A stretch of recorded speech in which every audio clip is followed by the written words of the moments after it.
Bienvenue dans une nouvelle vidéo, hashtag c'est quoi?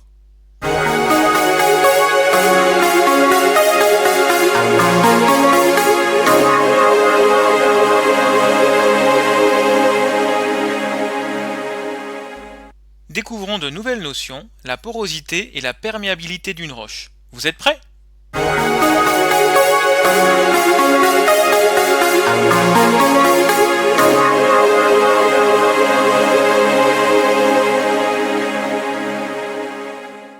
Commençons par la porosité d'une roche. La porosité est la capacité pour une roche d'être pénétrée par l'eau, c'est-à-dire que l'eau puisse entrer à l'intérieur de cette roche. On peut alors distinguer deux situations possibles.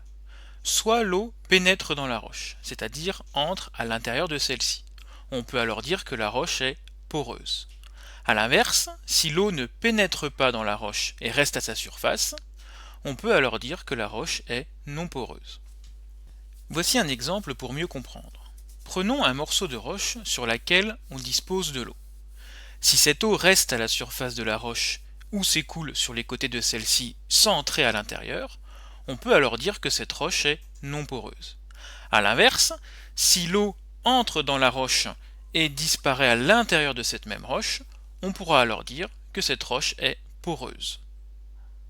Poursuivons avec la perméabilité d'une roche. La perméabilité est la capacité pour une roche d'être traversée par l'eau, c'est-à-dire que l'eau entre d'un côté de la roche et sort d'un autre côté de celle-ci. On peut alors distinguer deux situations. Soit l'eau traverse la roche. Dans ce cas, la roche est qualifiée de perméable. En revanche, si l'eau ne traverse pas la roche, nous pourrons dire que la roche est imperméable.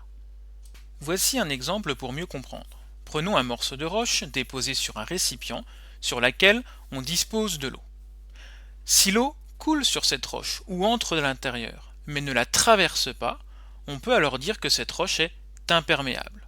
En revanche, si l'eau déposée sur cette roche la traverse et coule dans le récipient, on peut alors dire que cette roche est perméable.